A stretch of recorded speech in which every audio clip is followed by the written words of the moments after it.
제29장 예루살렘으로 가는 길.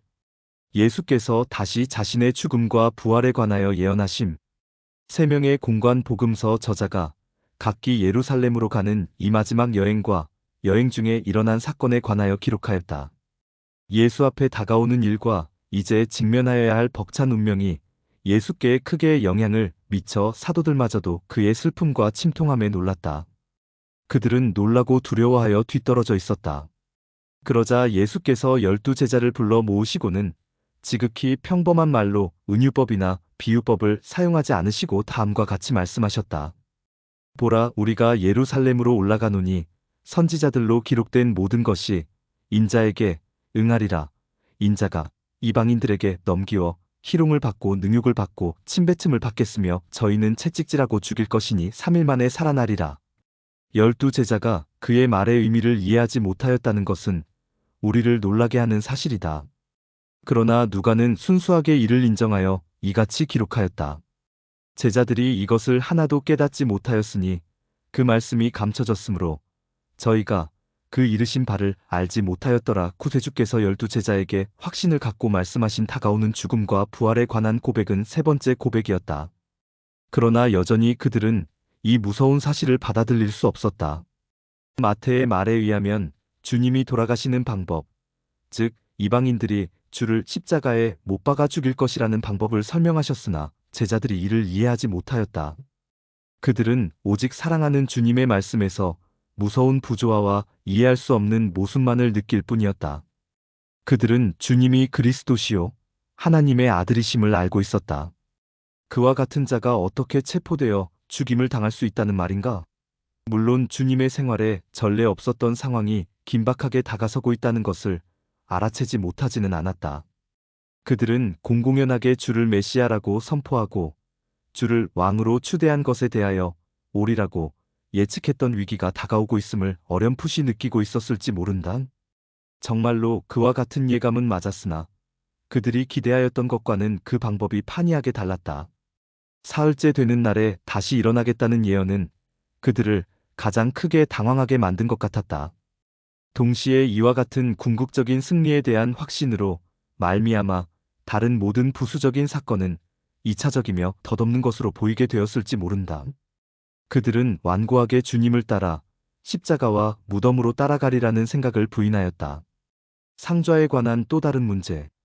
사도들은 겸손에 관하여 많은 가르침을 받았으며 또한 봉사란 참된 위대성을 저울질하는 유일한 척도라는 사실을 가장 훌륭한 주님의 실생활의 모범에서 충분히 보았는데도 그들은 메시아의 왕국에서 높은 지위와 명예를 구하려는 꿈을 끊임없이 구하려 하였다. 아마도 구세주의 승리의 참된 의미를 완전히 파악하지는 못하였으나 그 순간에 모든 제자들이 주님의 승리의 때가 가까이 왔다는 사실을 통감하였기 때문에 12제자 중에 어떤 이가 이 여행길에서 주님께 가장 야망이 큰 부탁을 드린 것일 것이다. 마태는 그의 저서에서 세베대의 아들 곧 야고보와 요한의 어머니가 먼저 이 같은 청을 드렸다고 기록하였으나 이 같은 청을 드린 자는 야고보와 요한이었다. 요청이란 예수께서 그의 왕국을 소유하게 되시면 가장 좋은 자리인 주님의 우편과 좌편에 두 아들을 앉혀 달라는 것이었다. 이와 같은 주제넘은 요청에 대하여 주님은 날카롭게 꾸짖으시는 대신에 부드럽게 마음을 찌르는 듯이 물으셨다. 너희가 나의 마시는 잔을 마시며 나의 받는 침례를 받을 수 있느냐? 이들은 그 의미를 이해하지 못하고는 자신있게 할 수 있나이다라고 대답하였다. 그러자 예수께서는 다음과 같이 말씀하셨다. 너희가 나의 마시는 잔을 마시며 나의 받는 침례를 받으려니와 내 좌우편에 앉는 것은 나의 줄 것이 아니라 누구를 위하여 예비되었던지 그들이 얻을 것이니라. 10 제자들은 두 형제가 가장 좋은 자리에 앉음으로써 다른 사람들보다 앞지르겠다는 그들의 탄원이 승낙되지 않았기 때문에 약간 화는 누그러졌겠으나 두 형제에 대한 분노심을 갖고 있었다. 그러나 예수께서는 그들의 인간적인 약점을 인내성 있게 참으시고는 12제자를 불러 모으셨다. 그리고는 사람이 많은 아버지가 다투기 좋아하는 자녀를 훈계하고 타이르듯이 그들을 가르치셨다.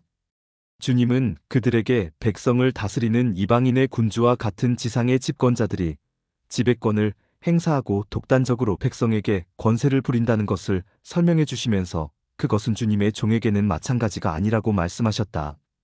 크고자 하는 자는 동료를 섬기는 종이 될 것이며 가장 겸손하여 종이 되고자 하는 자는 섬김을 받게 될 것이다.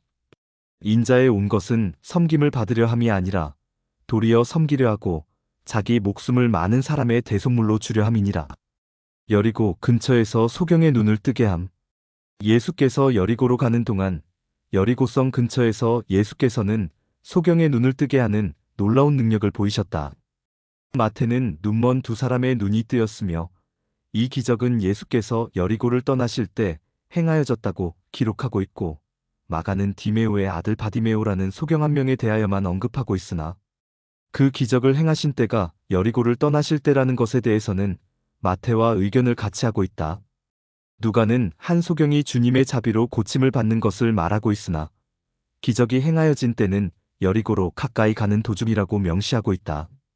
이와 같은 약간의 변화는 각 기록의 저자가 각기 나름대로 기록하였다는 것을 말해주며 기록간에 모순이 있더라도 중추가 되는 사실이 잘못 기록되었다거나 주님의 사업의 가치를 떨어뜨리는 것은 없다. 앞서의 경우에서도 발견한 것처럼 한 사람만으로도 상황은 설명할 수 있지만 두 사람을 언급했던 것이다. 특별히 바디메오라고 명시된 사람은 길가에 앉아서 구걸하고 있었다.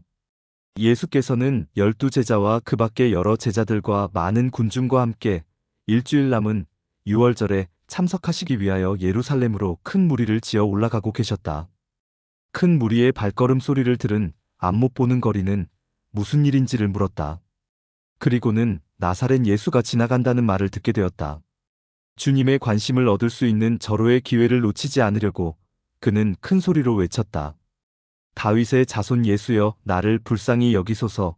그가 다윗의 자손이라는 칭호를 사용하면서 부르짖은 탄원에서 우리는 그가 예수를 위대한 교사로 알고 있었으며 그에게 병 고치는 능력이 있음을 확신하였고 그를 약속된 왕이요 이스라엘을 건지신 이로서 믿고 있었다는 사실을 알 수 있다.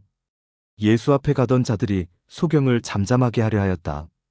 그러나 사람들이 꾸짖으면 꾸짖을수록 그는 더 큰 소리로 더욱 외쳤다. 다윗의 자손이여, 나를 불쌍히 여기소서. 예수께서 가던 발걸음을 멈추시고는 그 사람을 데려오라고 말씀하셨다. 바로 전만 해도 소경을 잠잠하게 하려던 사람들은 이제 주님이 소경에게 관심을 갖자 곧 태도를 바꾸어 열심히 도우려 했다. 눈먼 소경에게 이들은 좋은 소식을 들려주었다. 안심하고 일어나라, 너를 부르신다라는 그들의 말을 듣자 소경은 즉시 겉옷을 벗어버리고 그리스도께로 급히 나아갔다. 내게 무엇을 하여 주기를 원하느냐는 주님의 질문에 바디메오는 선생님이여 보기를 원하나이다라고 대답하였다. 그러자 예수께서는 단순한 능력과 축복의 말로써 가라보아라, 내 믿음이 너를 구원하였느니라고 말씀하셨다. 하나님의 권능이 아니고서는 그의 눈을 뜨게 할 수 없음을 그는 감사의 느낌으로 가득 찬 마음으로 그에게 은혜를 베풀어 주신 이를 조치면서 마음에서 우러나는 감사의 기도로 하나님을 영화롭게 하였으며 이러한 기적을 많은 사람이 목격하게 되었다. 세리장 삭개오. 여리고는 매우 중요한 도시였다.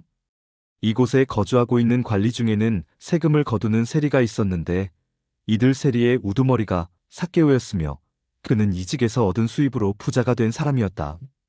의심할 나위 없이 그는 일반적으로 유대인들이 세리를 멀리하지만 유독 세리와 자리를 함께 하는 것을 조금도 꺼려하지 않는 위대한 갈릴리 사람에 대하여 들었을 것이다.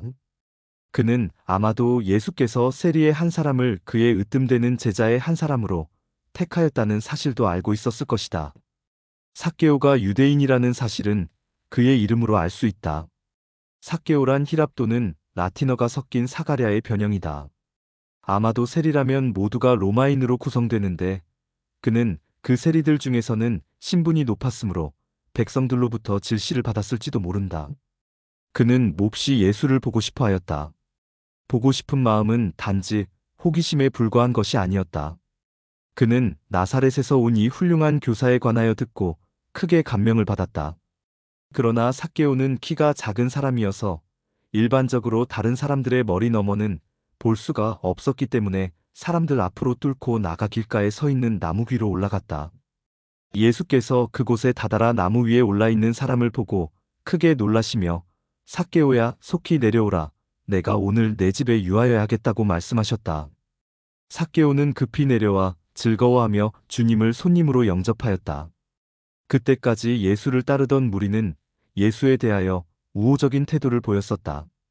그러나 이 일이 생긴 순간에 그들은 수군거리며 주님이 죄인의 집에 유하러 들어갔도다라고 비난하였다.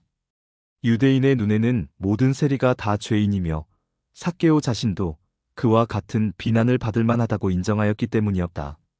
그러나 예수를 만나 대화를 나눈 세리장은 예수의 말씀을 믿고 개심하였다. 개심하였다는 증거를 보이기 위하여 삭개오는 바로 즉석에서 주님께 진 빚을 모두 갚겠다고 맹약하였다. 그는 이렇게 말하였다. 주여 보시옵소서. 내 소유의 절반을 가난한 자에게 주겠사오며 만일 네 것을 토색한 일이 있으면 4배나 갚겠나이다. 이것은 회개에 해당되는 일이었다. 그는 과거를 돌이킬 수 없다는 것을 알았다.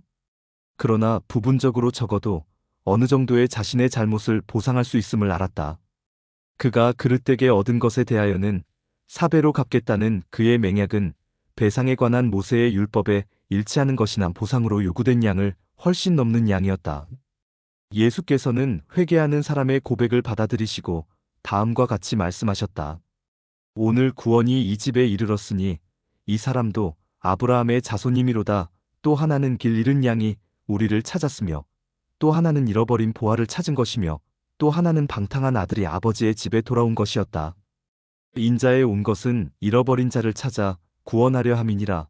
무리와 함께 예수께서 예루살렘으로 향하여 다가가실 때 나라의 수도로 가까이 가자 주께서 무엇을 하실까에 대한 기대로 사람들의 마음이 벅찼다. 무리 중 많은 사람은 주님이 왕권을 선포하실 것을 기대하고 있었으며 하나님의 나라가 당장에 나타날 줄로 생각하였다. 예수께서는 이들에게 한 이야기를 들려주셨는데 이것을 문화의 비유라고 한다. 어떤 귀인이 왕위를 받아가지고 오려고 먼 나라로 갈 때에 그 종려를 불러 은 10문화를 주며 이르되 내가 돌아오기까지 장사하라 하니라. 그런데 그 백성이 저를 미워하여 사자를 뒤로 보내어 가로되 우리는 이 사람이 우리의 왕됨을 원치 아니하나이다 하였더라. 귀인이 왕위를 받아가지고 돌아와서 은준 종들의 각각 어떻게 장사한 것을 알고자 하여 저희를 부르니 그 첫째가 나아와 가로되 주여 주의 한 문화로 10문화를 남겼나이다. 주인이 이르되 잘하였다 착한 종이여 내가 지극히 작은 것에 충성하였으니 10고을 권세를 차지하라 하고 그 둘째가 와서 가로되 주여 주의 한 문화로 5문화를 만들었나이다. 주인이 그에게도 이르되 너도 5고을을 차지하라고. 또 한 사람이 와서 가로되 주여 보소서 주의 한 문화가 여기 있나이다. 내가 수건으로 싸두었었나이다. 이는 당신이 엄한 사람인 것을 내가 무서워함이라. 당신은 두지 않은 것을 취하고 심지 않은 것을 거두나이다. 주인이 이르되 악한 종아 내가 내 말로 너를 판단하노니 너는 내가 두지 않은 것을 취하고 심지 않은 것을 거두는 엄한 사람인 줄을 알았느냐. 그러면 어찌하여 내 근을 은행에 두지 아니하였느냐. 그리하였으면 내가 와서 그 별리까지 찾았으리라 하고 곁에 섰는 자들에게 이르되 그 한 문화를 빼앗아 10문화 있는 자에게 주라 하니 저희가 가로되 주여 저에게 이미 10문화가 있나이다. 주인이 가로되 내가 너희에게 말하노니 무릇 있는 자는 받겠고 없는 자는 그 있는 것도 빼앗기리라. 그리고 나의 왕됨을 원치 아니하던 시 원수들을 이리로 끌어다가 내 앞에서 죽이라 하였느니라. 이 이야기의 상황과 이 비유가 뜻하는 의미는 우리보다도 당시의 유대인 무리가 더 명확하게 알 수 있었을 것이다. 봉건 국가의 영지를 떠나 왕위를 얻으려고 종주국으로 간 귀인, 그가 다스리고자 하는 나라의 국민들의 반대, 이러한 사건은 그리스도의 말씀을 듣는 백성들의 마음에 아직도 생생하게 기억되는 역사적인 사건이었다. 이 비유를 설명하면 다음과 같다. 백성들은 일시적인 권력으로 즉시 왕국이 세워지기를 바라지 않았다. 왕이 될 그는 먼 나라를 향하여 길을 떠났으며 분명히 다시 돌아올 것으로 묘사되어 있다.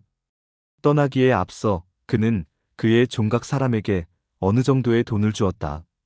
그 돈을 얼마나 잘 사용하였느냐에 따라서 신임받은 직책에서 봉사할 수 있는지의 타당성을 판단하려 한 것이었다. 그가 돌아왔을 때 회계 상황을 조사하였다. 여기서는 3가지 유형의 종을 명시하였다. 한 사람은 문화를 잘 활용하여 열 문화를 얻었다. 그는 칭찬을 받고 오직 주권자만이 줄 수 있는 상인 10고울을 다스리는 권세를 상으로 받았다. 두 번째 종은 같은 양의 돈으로 5배를 남겼다. 그도 5고울을 다스리는 권세를 상금으로 받았다. 세 번째 종은 받은 돈을 전혀 사용하지 않아 아무런 이익을 남기지 못한 채 그대로 갖고 돌아왔다. 그는 아무런 이유를 갖고 있지 않았으며 자신의 태만에 대하여 구차한 변명만을 널어놓았다. 이 종은 심하게 견책을 받았으며 자기가 갖고 있던 돈마저도 빼앗겼다. 왕이 불충실한 종에게서 몰수한 문화를 이미 10문화를 가진 종에게 주라고 명하자 어떤 이들은 놀라움을 나타냈다. 그러나 왕은 10문화를 만든 사람과 같은 사람은 자신에게 맡겨진 것을 잘 활용할 줄 알기 때문에 무릇 있는 자는 받겠으나 불충실한 자는 자신에게 맡겨진 것을 올바르게 사용하지 못하는 자이므로 없는 자는 그 있는 것도 빼앗기리라고 말하였다. 그 비유는 물론 모든 사람에게 공통적으로 적용되는 말이긴 하나 특히 재능이 있는 사도들에게 크게 감명을 주는 말씀이었다. 그들은 모두 성임을 통하여 똑같은 능력을 부여받았으며 각 사람은 자신이 관리한 일에 대하여 보고할 책임을 진 자들이었기 때문이다. 왕위를 받아가지고 종들에게서 보고를 듣기 위해 돌아온 귀인이란 그리스도라는 것은 명백한 사실이다. 그러나 많은 시민이 그를 미워하며 그가 왕이 되는 것을 원치 않는다고 말하며 반대한다. 그가 영광과 권세로 돌아올 때 이 반역적인 시민은 분명코 그들이 받을 만한 형벌을 받게 될 것이다. 문둥병자 시몬의 집에서 유월절 엿새 전에, 다시 말해서 어린 양을 먹기 전날에 예수께서는 마르다와 마리아와 전에 죽음에서 살리신 나사로가 있는 베다니에 도착하셨다. 주님의 지상생활의 마지막 주에 있었던 사건을 시간 순서대로 생각해 볼 때 그 해의 유월절 축제가 시작되는 내산월 열 나흘째 날의 목요일이라는 일반적인 견해가 타당한 것 같으며 그렇게 볼 때 예수께서 베다니에 도착하신 날은 그전 금요일, 다시 말해서 유대인의 안식일 전날이었다. 예수께서는 이 안식일이 지상에서 볼 수 있는 마지막 안식일이라는 사실을 잘 알고 계셨다. 복음서 저자들은 이날 있었던 사건에 대하여는 침묵을 지키며 설명을 회피하고 있다. 아마도 예수께서는 그의 마지막 안식일을 베다니에서 보내셨을 것이다. 여리고에서부터의 여행은 쉬운 여행이 아니었다. 길은 거의 3000피트의 고도를 오르는 길이었으며 게다가 몹시 어려운 길이었다. 토요일, 곧 안식이 지난 저녁에 문둥병자 시몬의 집에서 예수와 12제자를 위한 만찬이 베풀어졌다. 시몬이라는 이 사람에 관한 다른 언급은 경전에 나와 있지 않다. 주님이 그 집에 유하셨을 때 시몬이 살아있어서 그곳에 있었다면 그는 미리 그의 문둥병을 치료받았을 것이다. 그렇지 않고서는 성내에 들어올 수 없었다. 이 사람은 문둥병의 희생자였으며 단지 문둥병자 시몬이라고 알려져 있었다고 생각하거나 주님의 성역을 통하여 병고침을 받은 이 무서운 병으로 신음하던 사람 중에 하나였다고 생각하는 것이 타당할 것이다. 마르다가 이 잊지 못할 날의 저녁을 준비하도록 되어 있었으며 동생 마리아는 마르다와 함께 있었고 나사로는 예수와 함께 앉아 있었다. 많은 사람은 문둥병자 시몬의 집이 두 자매와 나사로의 가정이라고 추정하며 그것이 사실이라면 시몬은 이 세 남매의 아버지가 된다. 그러나 이와 같은 관계에 대하여는 확실한 근거를 찾지 못하고 있다. 이 저녁 만찬을 그들끼리만 들려고 하지 않았다. 통상적으로 이러한 때는 초대받지 않은 많은 구경꾼이 있는 것이 특징으로 되어 있다. 그러므로 많은 사람이 그곳에 있었으며 그들은 예수만 위함이 아니오 죽은 자 가운데서 살리신 나사로도 보려고 몰려들었다는 사실에 별로 놀라워할 이유는 없다. 나사로는 사람들의 대단한 관심의 대상자였으며 많은 사람의 호기심을 불러일으켰다는 것은 의심할 여지가 없는 사실이었다. 그가 베다니에서 예수와 가까이 지내는 특권을 누릴 때 대제사장들이 나사로를 죽이려는 음모를 꾸몄으나 그의 살아남이 많은 사람들에게 영향을 주어 그 기적으로 인하여 많은 사람이 예수를 믿게 되었다. 베다니에서의 저녁 만찬은 결코 잊혀질 수 없는 사건이었다. 두 자매 중에서 보다 생각이 깊고 영적으로 준비된 마음을 소유하고 있으며 예수의 곁에 앉아서 그의 말씀을 듣기를 좋아했고 실질적인 면에 강한 누이와 달리 더 필요한 것을 택함으로써 칭찬을 들었던 마리아는 비싼 향유 한 근이 들어있는 옥합을 가져왔다. 그녀는 옥합을 깨뜨리고 향내 짙은 기름을 주님의 머리와 발에 붓더니 자기의 머리를 풀어 닦아주었다. 보통 기름을 손님의 머리에 붓는 것은 손님을 존중하는 표시이다. 일반 기름을 손님의 발에 붓는 것은 특별한 관심을 나타내는 뜻이다. 그러나 머리와 발에 값비싼 향유 나들을 한 근씩이나 붓는다는 것은 왕에게까지도 대접하기 어려운 대접이었다. 마리아의 행동은 사랑과 존경의 표현이었다. 이 행동은 마음속 깊이 경배하고 사랑하는 마음에서 우러나온 아름답고 멋진 행동이었다. 그러나 헌신적인 여성의 이같이 아름다운 태도는 반감을 일으켰다. 12제자의 돈계를 맡았으나 부정직하고 탐욕스러우며 마음이 편협한 가룟 유다가 다음과 같이 비난하였다. 이 향유를 어찌하여 300데나리온에 팔아 가난한 자들에게 주지 아니하였느냐. 가난한 자들을 걱정하는 듯한 그의 말은 완전히 위선적인 것이었다. 그는 도둑이었으므로 값진 향유를 받아다가 팔지 못하게 된 것을 애통해하였으며 그가 관리하는 궤에 향유를 넣지 못한 것을 슬퍼한 것이었다. 마리아가 너무도 값비싼 향유를 조금도 아낌없이 사용하였기 때문에 유다 곁에 있는 사람들도 놀라워 하며 수군거렸으나 그가 가장 크게 불평을 토하였다. 이와 같은 행위에 대한 좋지 못한 말을 들은 감수성이 예민한 마리아는 마음이 아팠다. 그러나 예수께서는 이를 막으시고 이같이 말씀하셨다. 너희가 어찌하여 이 여자를 괴롭게 하느냐. 저가 내게 좋은 일을 하였느니라. 그리고는 다시 계속하여 다음과 같은 말로 꾸짖으셨다. 가난한 자들은 항상 너희가 함께 있거니와 나는 항상 함께 있지 아니하리라. 이 여자가 내 몸에 이 향유를 부은 것은 내 장사를 위하여 함이니라. 내가 진실로 너희에게 이르노니 온 천하에 어디서든지 이 복음이 전파되는 곳에는 이 여자의 행한 일도 말하여 저를 기념하리라. 마리아가 며칠 안으로 사랑하는 주님이 무덤에 묻히게 되리라는 사실을 알고 있었는지에 관한 내용은 확실히 수가 없다.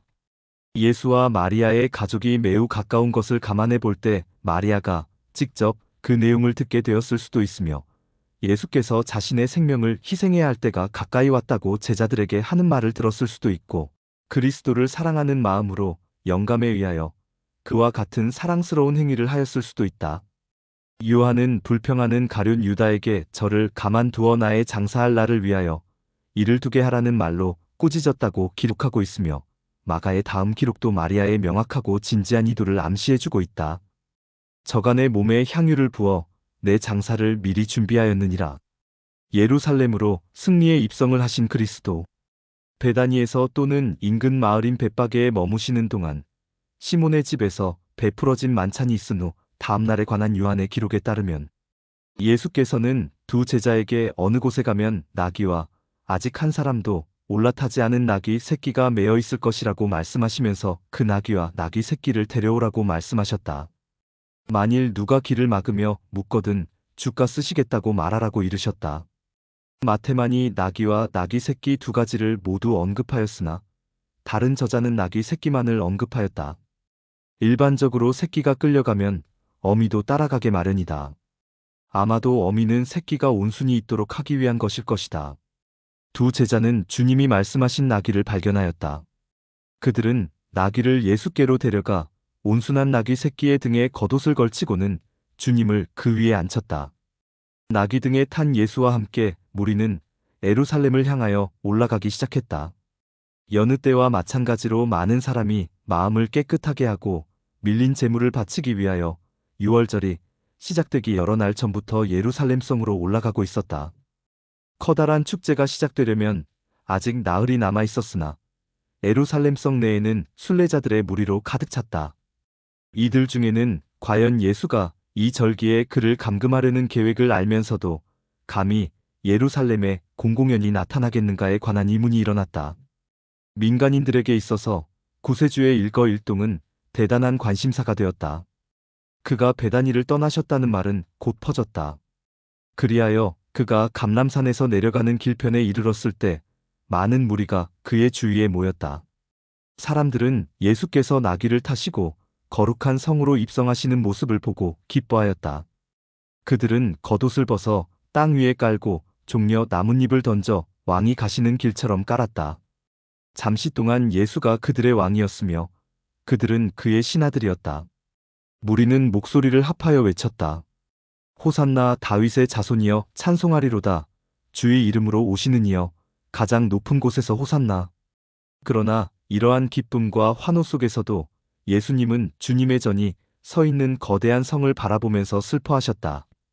그는 그 백성들의 간악함과 예수를 하나님으로 받아들이기를 거부하는 것 때문에 우셨다. 더욱이 그는 성과 성전이 곧 쓰러지는 무서운 멸망의 환상을 미리 보셨다.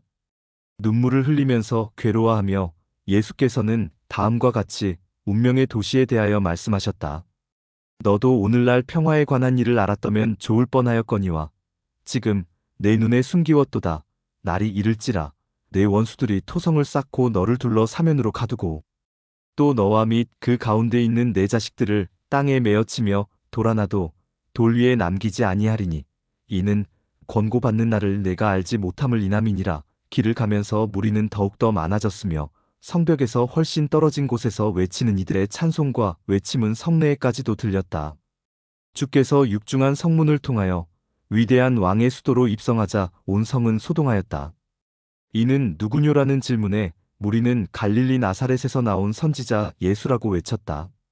아마도 이와 같이 기쁘게 큰 소리로 외쳐 대답한 사람들은 갈릴리 지방의 순례자들이었을 것이다. 왜냐하면 자만심이 강한 유대 지방 사람들은 갈릴리 지방 사람을 경멸하였으며 그날의 갈릴리 예수가 예루살렘에서 가장 유명한 사람이었기 때문이었다. 바리새인들은 오랫동안 죽이려고 음모한 자에 대하여 보이는 찬송과 존경에 분개하여 그들의 악한 계획이 실패한 것을 서로 다음과 같이 위로하였다. 볼지어다 너희 하는 일이 쓸데없다. 보라온 세상이 저를 좇는도다. 무리에 들끓어오르는 힘을 제압하지 못하고 그들의 기쁨의 환호성을 잠잠케 하지 못하는 어떤 바리새인은 예수에게 나아와서 선생이여 당신의 제자들을 책망하소서라고 말하였다. 그러나 주님은 대답하여 가라사대 내가 너희에게 말하노니 만일 이 사람들이 잠잠하면 돌들이 소리 지르리라. 예수께서는 나귀에서 내려 성전 안으로 걸어 들어가셨다. 기쁨의 환호가 그를 맞았다. 유대 제국의 공식적인 대표자인 제사장, 서기관, 바리새인들이 몹시 분개하였다. 사람들이 이 골치덩이 나사렛 사람에게 메시아로서의 존중을 보이고 있으며 그것도 여호와의 성전 바로 주변에서 이같이 행하고 있다는 사실은 부인할 수 없는 사실이었다. 그리스도께서 그날의 사람들로 하여금 자신을 왕으로 추대하며 받아들이게 내어놓으신 목적을 유한한 생각을 갖고 있는 우리로서는 완전히 이해할 수 없다. 이 사건이란 예수께서 미리 아무런 예상을 하지 못하였던 우연히 일어난 사건이 아니었다는 사실은 분명하다. 그는 어떠한 일이 일어날 것이며 그가 어떠한 일을 하리라는 것을 알고 계셨다. 이것은 아무런 의미가 없는 행렬이 아니라 실제로 왕이 그의 성읍으로 입성하는 행렬이요 왕중왕의 입성이었다. 그는 평화의 상징인 나귀를 타고 군중들의 호산나라는 환호성을 들으며 입성하였다. 전투용 갑옷 투구를 쓰고 화려한 취주악단의 연주를 들으며 화려한 마차를 타고 입성한 것이 아니었다. 이 즐거운 사건이 적재심을 불러 일으키거나 선동적인 교란을 야기시키려는 의도가 전혀 없었다는 사실은 내란이 발발하는 즉시 안토니아 요새로부터 로마의 군단 병대를 보내는 로마 군인들이 이를 보고도 방관하고 제압하지 않았다는 사실로 충분히 설명할 수 있다. 그들은 특별히 메시아라고 자처하는 자들에 대한 제압을 게을리하지 않고 있는데 이는 이미 거짓 메시아가 일어났으며 그들의 사람을 미혹해 하는 주장을 강제로 억압하기 위하여 많은 피를 흘렸기 때문이다. 그러나 로마인들은 왕이 나귀를 타고 오며 그의 부하들은 수는 많으나 무기라고는 아무것도 든 것이 없고 다만 종려 나뭇가지만을 들고 오는 모습에 두려워하기는커녕 조소를 금치 못하였을 것이다. 나귀란 문학에서 유대의 왕권을 뜻하는 고대의 상징으로 지적되고 있으며 나귀를 탄 사람은 평화로운 행렬의 상징이다. 유대인의 수도로 들어간 예수의 승리의 입성은 종전의 그의 성역의 일반적인 방향과는 너무나 대조적이었다. 그가 그리스도라는 암시조차도 조심스럽게 하였으며 그가 민족의 지도자라는 것을 조금만 비춰도 제지되었던 것이었다. 그러나 이제 최후의 시간이 가까워왔다. 나라의 존경을 일반이 받아들이고 왕의 칭호와 메시아의 칭호를 모두 인정한 것은 예수가 하나님이시라는 사실을 공공연하고 공식적으로 선포한 것이나 다름이 없다. 그는 평강의 왕으로 성과 성전에 입성하였다. 나라의 통치자에 의하여 그는 거부되었고 그의 주장이 조롱을 당하였다.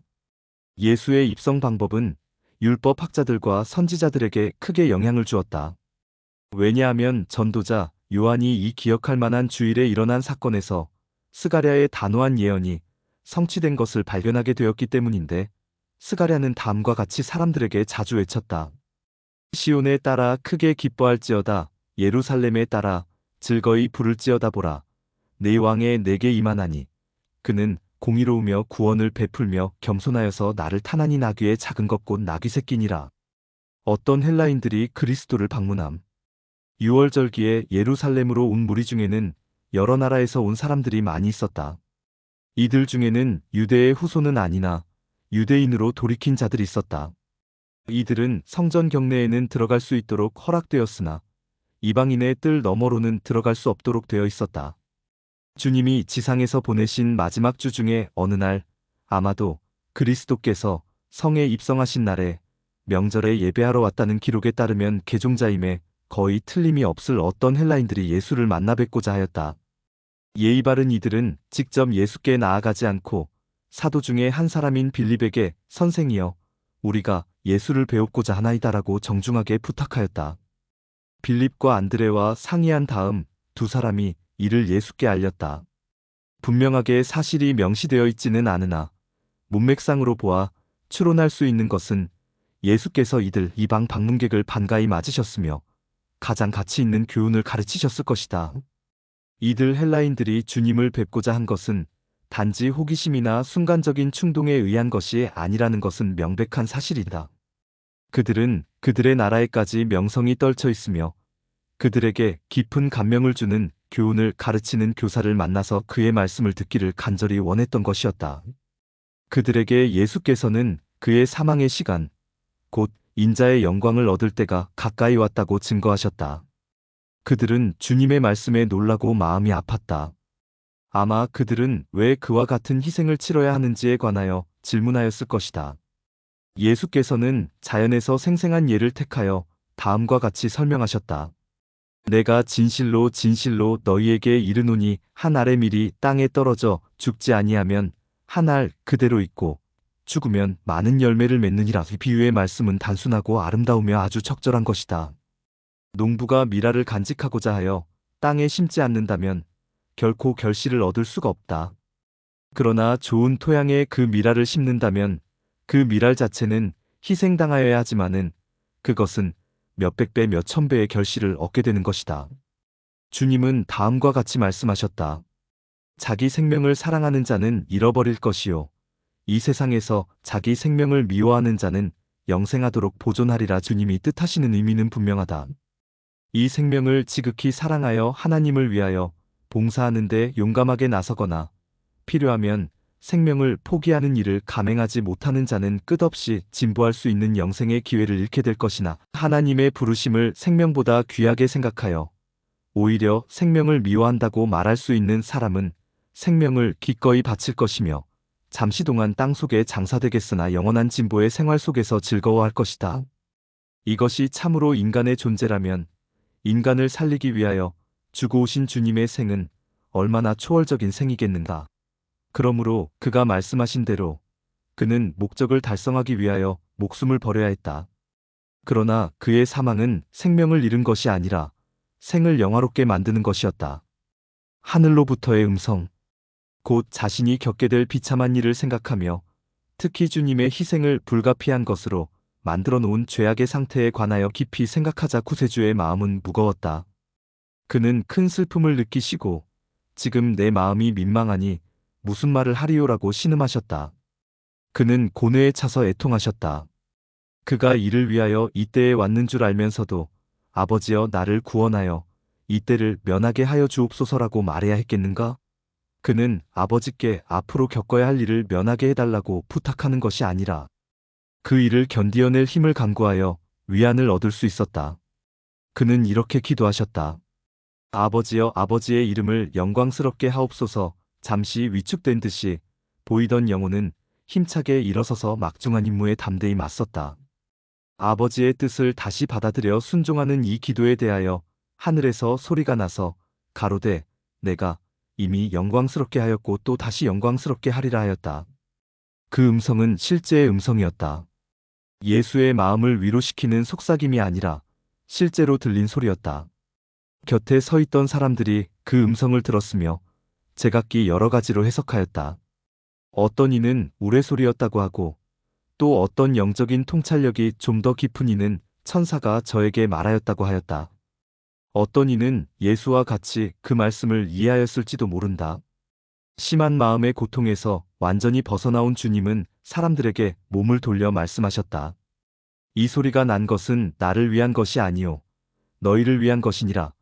이제 죄와 사망을 이겼다는 확신을 갖고 주님은 마치 십자가와 무덤이 이미 지나간 것처럼 기쁨에 차서 외치셨다.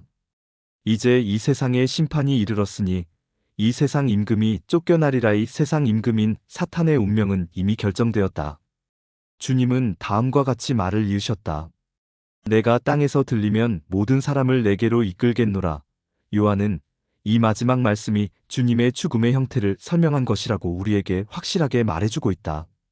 사람들도 그와 같이 이해하였으므로 경전에서 그리스도가 영원히 계시리라고 배웠는데 인자 곧 메시아라고 주장하는 그가 들려야 한다는 모순에 대하여 설명해 줄 것을 청하였다. 이 인자는 누구냐고 그들은 물었다. 진주의 진가를 알지 못하는 자에게는 진주를 던지지 말아야 한다는 것을 생각하시면서 주님은 직접적인 말을 피하고는 암흑은 길을 알려줄 수 없으니 아직 그들에게 빛이 있을 때 빛 가운데로 걸으라고 권고하셨다. 주님은 다음과 같이 상기시켜 주셨다. 어두움에 다니는 자는 그가는 발을 알지 못하느니라. 결론으로 주님은 그들에게 다음과 같이 권고하셨다. 너희에게 아직 빛이 있을 동안에 빛을 믿으라. 그리하면 빛의 아들이 되리라. 이 말씀을 끝내시고 예수께서는 무리를 떠나 숨으셨다. 마가는 주님의 순환주라고 불리어지고 있는 2주간의 첫날에 관한 기록을 다음과 같이 끝맺고 있다. 모든 것을 둘러보시고 때가 이미 저물매 12 제자를 데리시고 베다니에 나가시다.